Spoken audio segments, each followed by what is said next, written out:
ಸಂಪೂರ್ಣವಾಗಿ ಕುಸಿದು ಹೋಗಿದೆ, ನಿಷ್ಕ್ರಿಯ ಆಗಿದೆ.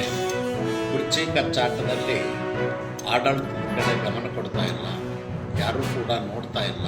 ಬಹುಶಃ ನನಗನ್ನಿಸ್ತದ ಹಿಂದೆ ಇಂದಿರಾ ಗಾಂಧಿಯವ್ರ ಕಾಲದಲ್ಲಿ ಕಾಂಗ್ರೆಸ್ ಒಡೆದೋಗಿತ್ತು, ಅರಸು ಅವ್ರ ಕಾಲದಲ್ಲಿ ಒಡೆದೋಗಿತ್ತು, ಬಂಗಾರಪ್ಪನವ್ರ ಕಾಲದಲ್ಲಿ ಕಾಂಗ್ರೆಸ್ ಒಡೆದೋಗಿತ್ತು. ಮತ್ತು ಬಹುಶಃ ನನಗನ್ನಿಸ್ತದ ಕೆಲವೇ ದಿನಗಳಲ್ಲಿ ಕರ್ನಾಟಕದಲ್ಲಿ ಮತ್ತೆ ಕಾಂಗ್ರೆಸ್ ಹಿಂಭಾಗ ಆಗ್ತದ ಅಂತಕ್ಕಂಥದ್ದು ನನಗೆ ಕಾಣ್ತಾ ಇದೆ. ಇದರಿಂದ ಎಚ್ಚೆತ್ಕೊಂಡು ಆಡಳಿತವನ್ನು ಸರಿ ಮಾಡ್ತಕ್ಕಂಥ ಕೆಲಸ ಮಾಡದೆ ಹೋದರೆ ಜನ ಇವತ್ತು ಬೆಳಗ್ಗೆ ಹಿರಿಯೂರಿನಲ್ಲಿ ಒಂದು ಅವಘಡ ಸಂಭವಿಸಿದೆ.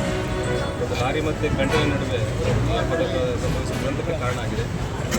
ಇದರಲ್ಲಿ ಈವರೆಗೆ 4 ಜನ ಮೃತಪಟ್ಟಿದ್ದಾರೆ ಅಂತ ಮಾಹಿತಿ ಕೊಡ್ತಾ ಇದೆ.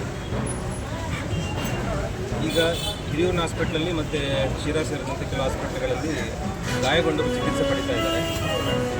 ಹಿರಿಯೂರಿನ ಹಾಸ್ಪಿಟ್ಲಲ್ಲಿ ಈಗ ಒಂದು 12-13 ಜನ ಒಂದು ಆಲ್ರೆಡಿ ಕೆಲವರು ಡಿಸ್ಚಾರ್ಜ್ ಆಗಿ ಹೋಗಿದ್ದಾರೆ. ಇನ್ನು ಕೆಲವರಿಗೆ ಏರ್ ಟ್ರೀಟ್ಮೆಂಟ್ಗೆ ಚಿತ್ರದುರ್ಗ ಜಿಲ್ಲಾಸ್ಪತ್ರೆಗೆ ರೆಫರ್ ಮಾಡಿದ್ದಾರೆ. ಈಗ ಇಲ್ಲಿ ಸದ್ಯಕ್ಕೆ ಒಬ್ಬರು ಚಿಕಿತ್ಸೆ ಪಡಿತಾ ಇದ್ದಾರೆ. ಅವ್ರದ್ದು ಮೈನರ್ ಇದೆ, ಅವ್ರನ್ನ ಇಲ್ಲೇ ಚಿಕಿತ್ಸೆ ಅವರಿಗೆ ಕೊಟ್ಟು ಅವ್ರನ್ನ ಡಿಸ್ಚಾರ್ಜ್ ಮಾಡ್ತಾರೆ. ನಿಮಗೇನು ಯಾವುದೋ ಬರ್ನ್ ಇಂಜುರೀಸನ್ ಆಗಿಲ್ಲ. ಇಲ್ಲಿ ಪ್ರೆಸೆಂಟಿಂಗ್ ಇದ್ದವ್ರಿಗೆ ಅವರಿಗೆ ಕಾಲು ಸುತ್ತ ಮೃತಪಟ್ಟಿದೆ. ಜಂಪ್ ಮಾಡಿದ್ರು ಅಂತ ಹೇಳಿದ್ರು, ಬಸ್ಸಿಗೆ ಜಂಪ್ ಮಾಡಿದ್ವಿ ಅಂತ.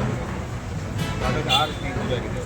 ಕಾನೂನು ಸೇವಾ ಪ್ರಾಧಿಕಾರದಿಂದ ನಾವು ವಿಕ್ಟಿಮ್ಗಳನ್ನು ಐಡೆಂಟಿಫೈ ಮಾಡ್ತೀವಿ, ಯಾರು ವಿಕ್ಟಿಮ್ಸ್ ಇದ್ದಾರೆ ಅಂತ ಐಡೆಂಟಿಫೈ ಮಾಡಿ ಕಾನೂನು ಸೇವಾ ಪ್ರಾಧಿಕಾರದಿಂದ ಕಾನೂನು ಅಡಿಯಲ್ಲಿ ಏನೇನು ಅವರಿಗೆ ಸವಲತ್ತುಗಳು ನೆರವು ಸಿಗಬೇಕಾಗಿದೆ ಅದನ್ನೆಲ್ಲ